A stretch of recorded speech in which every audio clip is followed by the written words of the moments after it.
はあ。木枯らしが冬の気配を感じさせる。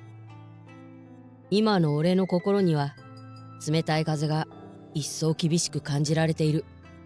俺は先日結婚を考えて付き合っていた相手に別れを告げられた。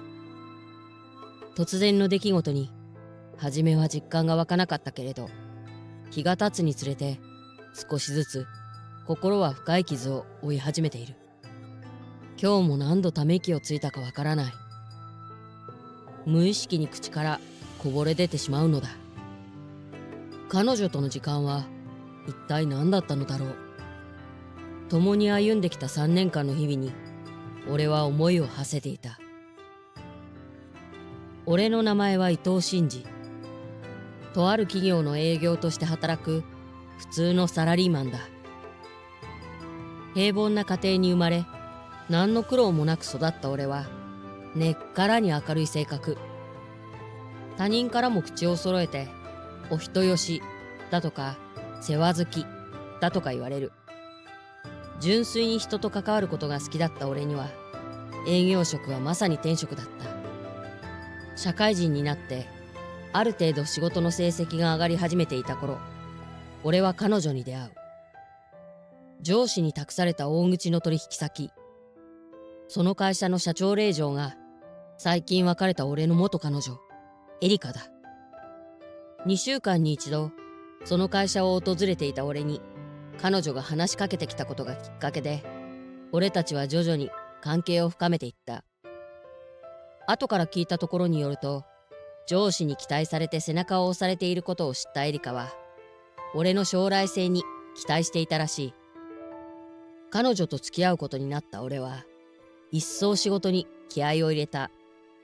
もちろんエリカの父親の会社との取引は良好だったし、その他にも実力で契約を獲得したり、上乗せした契約を更新したりと順調に成績を上げていた。そんな俺を彼女は周りに自慢していたし、社長公認の付き合いにも発展していた。仕事は順調そのもの。その一方で俺は自由すぎる彼女の性格に振り回されていた。エリカは令嬢として子供の頃から大事に育てられていたことでかなり自分中心な性格。普段から他人の意見よりも自分の気分で物事を決めるタイプだった。世話好きの俺はそんな彼女に尽くすことは苦ではなかったけれど、傍から見れば俺は彼女にとってかなり都合のいい男だったと思う。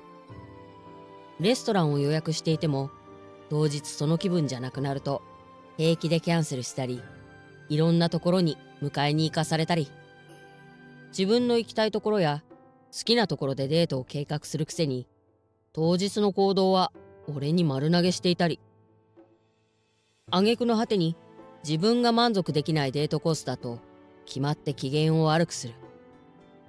ねだるものも高価なものばかり。普通のサラリーマンの俺はかなりギリギリな状態で彼女との交際を続けていた。それでも俺は彼女が大好きだった。明るい笑顔も元気な姿もはっきりと意思表示できる芯の強さも、全てが彼女の魅力だと俺はポジティブに考えていた。そして交際から3年を迎えた先日、そろそろ結婚を前向きに考えなければと襟を正しているところだった。ところが彼女は一方的に俺に別れを告げる。理由は簡単。俺が思ったよりも出世するのに時間がかかり、熱が冷めたのだという。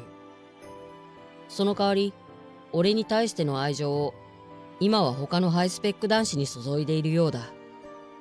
乗り換えられた俺に用はない。真剣に結婚を考えていた俺はあっさりと捨てられてしまった。ショックからやる気も低迷して仕事も不調続き、数日の間にかなり成績を落としてしまったのだった。一体どこで間違えたんだろう。ぼんやりと窓の外を眺めながら俺は缶ビールを片手に月を眺めていた。数日後、俺はなんとか仕事の成績を取り戻そうと必死になっていた。そんな中、上司に呼び出され、一枚の招待状を渡される。婚活？上司が渡してきたのは婚活パーティーの招待状。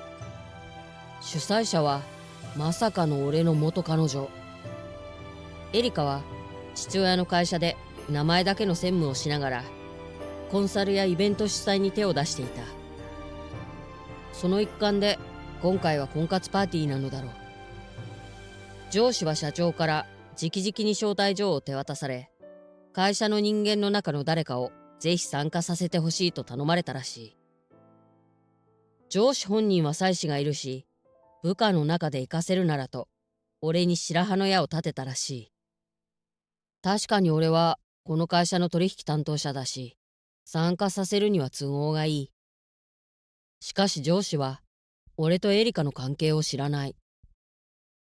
会社の立場上、プライベートな理由で拒否するわけにもいかない俺は仕方なく参加することにした。エリカに未練があるわけではないけれど、顔を合わせれば気まずくなる。参加したらある程度で会場を抜けよう。振られたばかりの元カノが主催する婚活パーティーにまさか参加することになるなんて。俺は引きつった笑顔を上司に向けて心の中で大きなため息をついていた。パーティー当日、俺は重い腰を上げて会場に向かった。新しい出会いなんか全く考えられない。それどころか今は仕事以外で女性と関わるつもりもなかった。エリカが俺の参加を知ったらどんな反応をするだろう。憂鬱な気持ちを抱えながら会場へたどり着いた俺。受付では参加者を迎えるためにエリカが待っていた。なんでいるの？怪訝そうな顔を浮かべて俺に言い放ったエリカ。俺だって自分から好きで来ているわけじゃない。けれどそんなことを言ったらエリカの父親に悪影響を及ぼすだろう。俺は何も反論せずにただ愛想笑いを周りに振りまいていた。てっきり役職者が来てくれると思っていたのに。あからさまに大きなため息をつかれ、会場では重苦しい空気が流れる。いたたまれない雰囲気に俺は背中に嫌な汗をかいた。参加者は何かしら役職やら社会的地位のある人たち。あんたみたいな貧乏に誰も見向きしないわよ。そう言って声を出して笑うエリカ。周りの参加者はその声に気づき、俺に視線を向ける。注目された俺は余計に肩身の狭い思いをさせられていた。参加してしばらくは順番に男女が話す時間。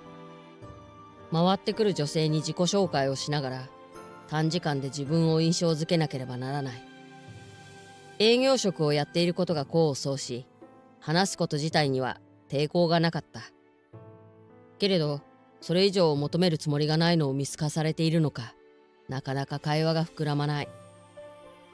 当たり障りのない会話を繰り返して作業のようにこなしていくうちに、気づけば最後の女性。すべての女性と話し終わった後はフリータイム。自分の印象に残った相手と好きに話すことができる。俺は手に持っていたメモ用の紙に目を落とす。当然のことながら誰も印象に残ってはいない。女性たちも俺のことを気にする人は誰一人としていなかった。もともと本気で参加しているわけではないから、周りに誰も来なくても問題はない。けれど一人で孤立している俺の姿にエリカはバカにするかのような視線を向けていた。フリータイムの間、周りの参加者をぼーっと眺めながら時間を潰す俺。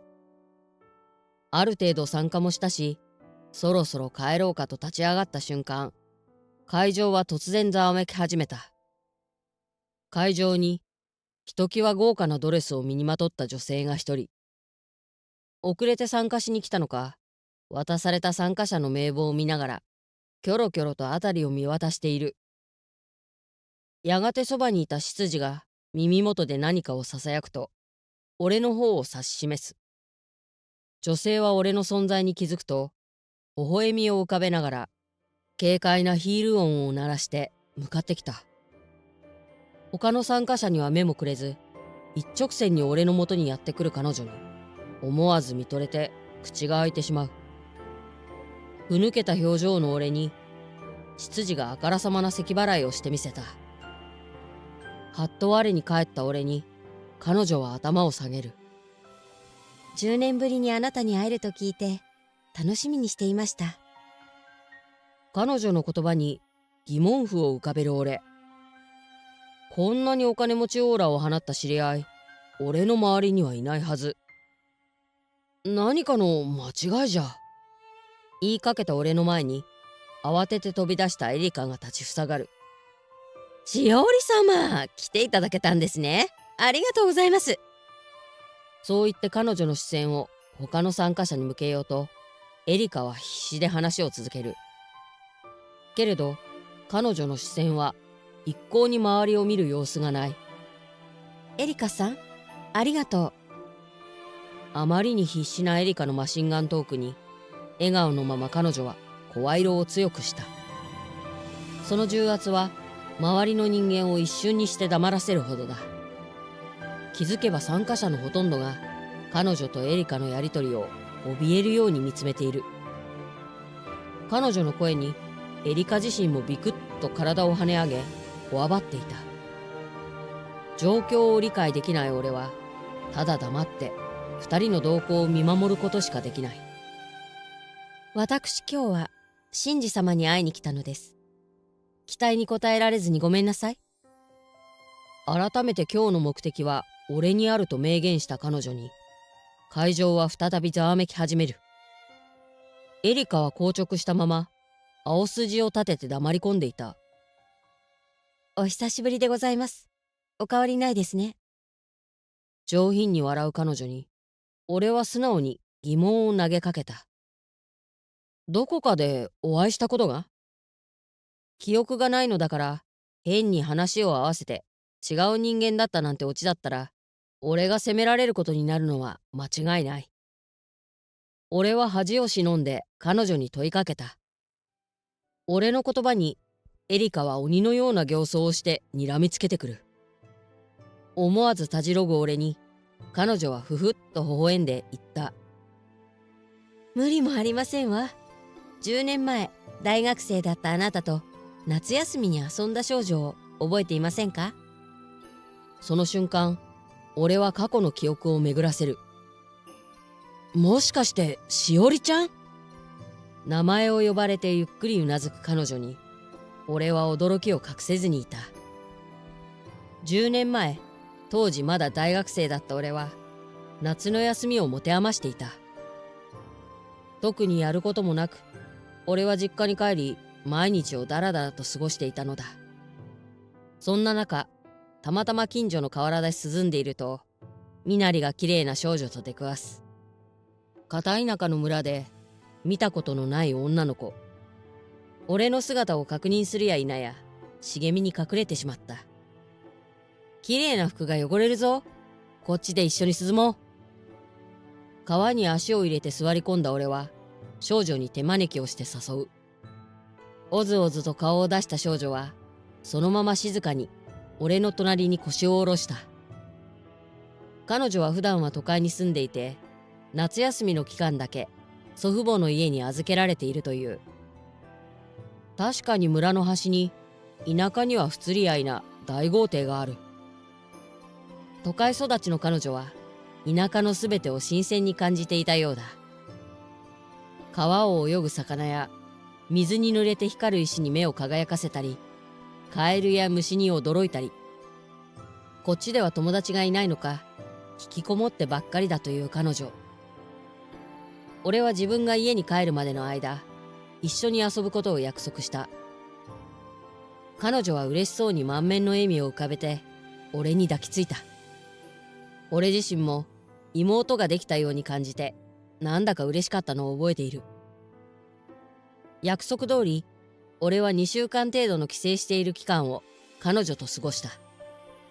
しおりと名乗るその少女はどうやら極度の人見知り。時々近所の子供たちとも関わる機会があったものの、俺以外には心を開こうとしなかった。そしてあっという間に時間は過ぎ、お別れの時、俺たちはいつかまた会おうと約束を交わし、離れることになった。次の年から俺は就活に追われ、社会人になってからは短い休みばかりで帰省することも激減。必然的にしおりちゃんと顔を合わせたのはそれが最後になってしまった。そのしおりちゃんが今成長して俺の前に立っている。驚きで言葉を失った俺に彼女はあの時のような笑顔を浮かべていた。あの後も私は何度も祖父母のもとを訪れました。けれど真治さんに会うことはかなわず、再会できるチャンスがあると知り、思わずじっとしてはいられませんでした。そう言って俺の手を両手で包み込み、彼女は続けた。あの時、仕事で忙しい両親への寂しさや、知り合いのいない孤独な時間を埋めてくれたのがあなたでした。あの日話しかけてくれて、遊んでくれた時間は、私の大切な宝物なんです。